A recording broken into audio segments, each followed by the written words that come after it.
Halo teman-teman, selamat datang pada pemaparan saya mengenai watermarking.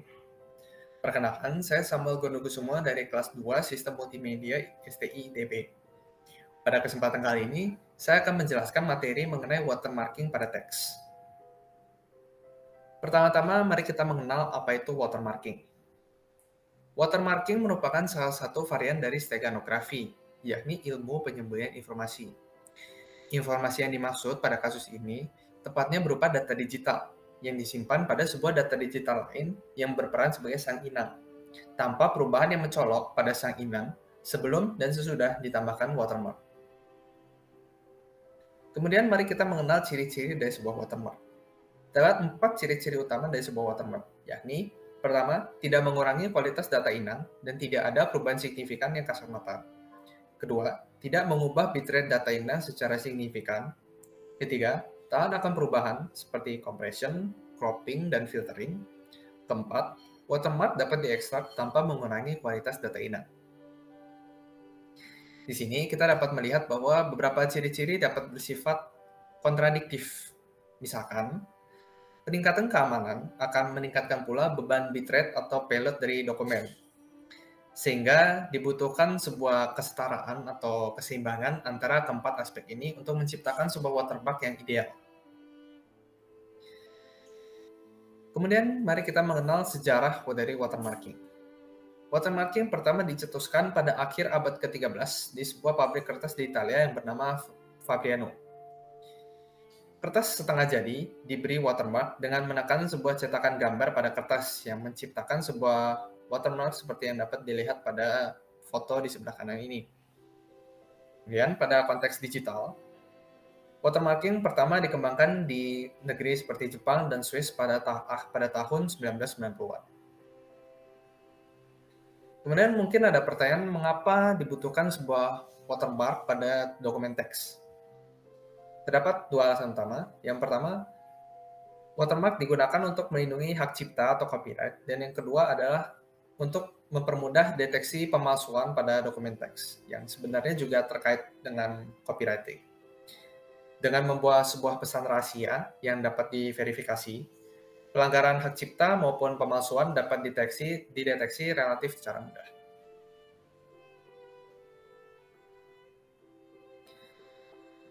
Maka kita sampai pada jenis-jenis watermarking pada teks digital. Pada kesempatan kali ini saya akan menjelaskan 3 jenis watermarking pada teks digital. Yang pertama adalah line shift coding atau manipulasi pada spasi antar baris seperti yang bisa dilihat pada gambar. Meskipun tidak terlalu kasat mata bagi kita manusia, tetapi teknik ini masih dapat dengan relatif mudah di-decode oleh kode-kode yang sophisticated. Kemudian yang kedua adalah word shift coding yang memanipulasi spasi antar kata. Di pada gambar ini dapat dilihat dengan lebih mudah karena ditandakan. Dan yang ketiga adalah feature coding yang memanipulasi fitur-fitur tertentu pada sebuah karakter, seperti yang dapat dilihat pada gambar. Pertama, saya akan menjelaskan mengenai line shift coding secara umum. Seperti yang telah saya jelaskan tadi, line shift coding mengalterasikan jarak antar baris secara vertikal sesuai dengan sebuah bit encoding, di mana jarak tersebut akan dijadikan sebuah encoding yang unik. Misalnya pada nilai bit 0, baris akan dinaikkan sedikit, dan sebaliknya untuk nilai bit 1. Pada baris yang berurutan ganjil, atau disebut sebagai control line, ukuran jarak tidak diubah karena digunakan sebagai referensi jarak baris-baris di sekitarnya. Jadi misalkan kita memiliki 5 baris, baris 1, 3, dan 5 tidak dialterasikan supaya dapat dijadikan referensi untuk baris 2 dan 4, di mana baris 2 dan 4 ini menampung nilai bit yang harus disimpan, maka akan dinaikkan atau diturunkan sesuai nilai bit yang disimpan. Pada line shift coding, dokumen asal tidak dibutuhkan untuk verifikasi, karena perbandingan jarak antar baris relatif konstan. Kemudian untuk teknik word shift coding, teknik ini kurang lebih serupa dengan teknik sebelumnya, yaitu line shift coding, tapi bedanya di mana sebelumnya line shift coding mengatur jarak antar baris, word shift coding mengatur jarak antar kata pada sebuah baris. Kata-kata ini dikelompokkan menurut jumlah karakternya. Dan seperti pada line shift coding, akan dikelompokkan dan di mana kelompok yang berurutan ganjil digunakan sebagai referensi untuk mengukur jarak hasil encoding pada kelompok-kelompok yang genap. Tetapi perbedaannya dengan line shift coding, selain apa yang di encode, adalah dokumen asal dibutuhkan untuk verifikasi karena jarak antara control group variatif. Dan yang ketiga adalah feature coding. Pada feature coding dilakukan alterasi pada sebuah atau beberapa bagian karakter untuk melambangkan sebuah bit encoding. Misalnya pada ukuran titik pada karakter I atau J, seperti yang dapat dilihat pada layar.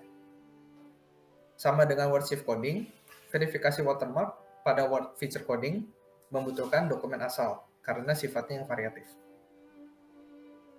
Untuk menjelaskan bagaimana peristiwa watermarking dilakukan, saya akan menjelaskan cara implementasi pada line shift coding. Pertama-tama adalah menentukan kata yang ingin di-encode.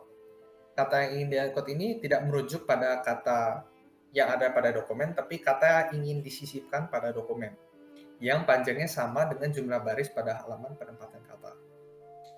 Setiap elemen dari code word atau kata yang ingin di-encode ini akan bernilai negatif 1, positif 1, atau 0, yang melambangkan baris yang dinaikkan, diturunkan, atau tetap.